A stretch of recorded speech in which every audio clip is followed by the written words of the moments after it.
We're gonna change gears a bit. Barakallah feek. And we're gonna put you in the hot seat. We got a couple of rapid fire questions, and we hope you don't mind taking a maximum of 5 seconds to answer each one. What's the last book that you were reading? I could probably ask what was the last book you were writing, but let's stick with reading. Subhanallah. The last book I was reading was actually both too. So I constantly revisit Better Not Bitter, my memoir. And I constantly revisit the book I put out just before that with my co-author, Ibiza Boy, Punching the Air. I'm always reciting my book of poems, but then also I've just come in contact also with another book that I'm familiarizing myself with, The 10 Amazing Muslims Touched by Allah. You know, it's a thing where you constantly want to be reminded and refreshed. And over and above that is the Quran. Jazakallah khair. And if you were to have dinner with one person who's passed away, and it can't be the Prophet ﷺ, who would that be? You said it cannot? It cannot. It cannot be the Prophet sallallahu alaihi wasallam. Subhanallah. Then I would want to have dinner with the angel Jibreel alayhi salam. And I know the angels don't eat. Okay, man. All right, fine. Fine, I'll take that. They don't eat. So it's a funny thing, I guess, right?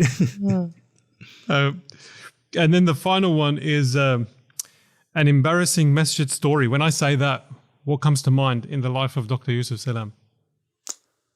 Oh, wow.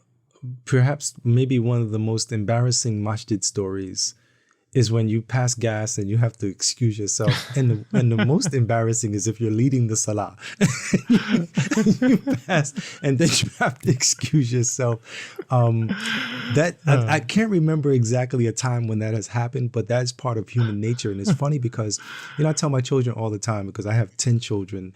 The younger ones are more, you know, ooh, icky, that kind of stuff. But I have to remind them, like, this is human nature. Every single person passes gas. Every single person goes to the bathroom. Every single person does everything that you do. And we make it to be like this taboo, like, ew, you know, but the truth of the matter is that our faith is such a beautiful faith that it teaches us everything about everything. Even what to do when you pass gas in the masjid. If you hear it, then you got to go. If you don't hear it, then you might be safe. If you don't smell it, then you might be safe. But if you smell it, I mean, it's funny because, like, who wants to stick around, right? They want to be like, oh, let me go make fresh wudu. You know, Yaqeen named you a confident Muslim so you can come onto the podcast. You know that, right? Subhanallah.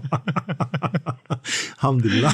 Inshallah, we'll have you again. And on that note, Jazakallah khair and Barakallah feek. Gazana wa yakum.